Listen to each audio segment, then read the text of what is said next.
શહેરના માંજલપુર વડસર બ્રિજ પાસે પાણીની લાઇનમાં ભંગાણ થતા હજારો લીટર પાણીનો વેડફાટ થયો। વડોદરા શહેરમાં એવા ઘણા વિસ્તારો છે જે શુદ્ધ પાણીથી વંચિત છે। સાથે સાથે કોર્પોરેશન શાખામાં રોજે રોજ દૂષિત પાણીની અરજીઓ આવતી હોય છે। વડોદરા શહેરમાં લાખો કરોડો રૂપિયાના ખર્ચે પાણીની લાઈનો નાખવામાં આવે છે, પરંતુ ક્યાંક ને ક્યાંક પાણીની લાઈનોમાં ભંગાણ થતું હોય છે। આજ રોજ માંજલપુર વડસર બ્રિજ નજીક ક્રિષ્ના બંગલોઝ પાસે 4 જેટલી જગ્યાએ પાણીની લાઇનમાં ભંગાણ થતાં હજારો લીટર પાણીનો વેડફાટ થયો હતો। સતત 2 કલાક સુધી પાણી રોડ પર વહેતું રહ્યું, પરંતુ કોર્પોરેશનના કર્મચારીઓ કે કોર્પોરેટર જોવા પણ ન આવ્યા। કોર્પોરેશનમાં ગણ્યા ગાંઠ્યા કોન્ટ્રાક્ટરોને રાખીને ટેન્ડર પાસ કરાતા હોય છે। તકલાદી કામ કરીને પ્રજાને માથે બોજ નાખવામાં આવતો હોય તેમ ચોક્કસ લાગી રહ્યું છે। કોર્પોરેશન શાખાના કર્મચારીઓ હોય કે કોન્ટ્રાક્ટરો, જે તે સમયે પાણીની લાઈન નાખવામાં આવે છે તે સમયે કામ બરાબર થાય છે કે ન તેની તપાસ કરવામાં આવતી નથી, જેના કારણે વડોદરા શહેર અનેક વિસ્તારોમાં પાણીની લાઈનમાં ભંગાણ થતું હોય છે।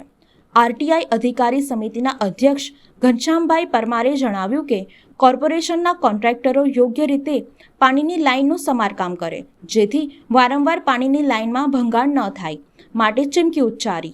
ઘટનામાં જોવા જઈએ તો બરોડા ખાતે જે કોર્પોરેશન દ્વારા પાણીની સુવિધા નાગરિકોને આપવામાં આવે, દરેક સોસાયટીમાં તેમાં ઝૂંપડપટ્ટી હોય કે કોઈ મહોલ્લા હોય, તમામમાં કોર્પોરેશન દ્વારા પાણીની લાઈનો નાખી અને એ લોકોને પાણીની સુવિધા આપતી હોય છે।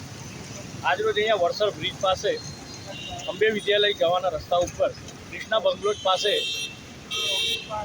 બીએમસી કોર્પોરેશન દ્વારા એક નિષ્કાળજી દર્શાવવામાં આવી જોવા મળી છે। જે લોકો પાણી માટે તરસતા હોય છે, કોર્પોરેશન દ્વારા જે પાણીની લાઈનોનું કોન્ટ્રાક્ટ આપવામાં આવે છે એ કોન્ટ્રાક્ટર તકલાદી કક્ષાનું મટીરિયલ વાપરે છે, જેના કારણે લાઈનો વારંવાર બરોડામાં ઘણી જગ્યાએ લીકેજ થઈ ગઈ અને તૂટી જાય છે।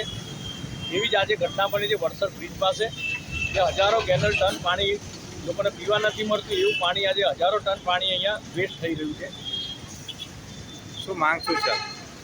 મારી માંગ એવી છે કે જે કોન્ટ્રાક્ટર દ્વારા આ કામ કરવામાં આવે છે તેની તપાસ થવી જોઈએ અને કોર્પોરેશનના જે તે અધિકારીઓ આવે જ્યારે ટેન્ડરો ભરતા હોય છે ત્યારે એની ચોકસાઈ પ્રમાણે મટીરિયલની સર્ટિફાઈડ મટીરિયલ વાપરે, એની તપાસ થવી જોઈએ, જેથી કરી આનો બોજો અત્યારે જેટલા પણ ટન પાણી ગયું છે એ પાણીનો બોજો અગર જોવા જાય તો એ જનતા એની વેરો ભરતો હોય છે, જેથી કરી જનતાને આવી તકલીફ ન પડે અને જનતાને આનો બોજો ન ઉઠાવવો પડે, એવી મારી માંગ છે।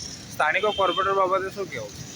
સ્થાનિક કોર્પોરેટરો આજે તમે જોઈ રહ્યા છો કે જનતાને ખબર પડતી હોય કે આટલા ટન પાણી અહીંયા વેસ્ટ થઈ રહ્યું છે, રોડ ભીના થઈ ગયા છે, આજુબાજુ બધું ભરાઈ ગયું છે, તેને જ ખોલીને પાણી અંદર ઉતારવું પડે છે। એવી કન્ડિશનમાં જો અગર કોર્પોરેટરો ના ખબર પડતી હોય એવું શક્ય નથી, પરંતુ એના કોર્પોરેટર ફક્ત અને ફક્ત વોટના સંબંધી વોટના જ મતલબી છે। અત્યારે ઘોર નિંદ્રામાં કોર્પોરેટરો પણ સૂઈ રહ્યા છે।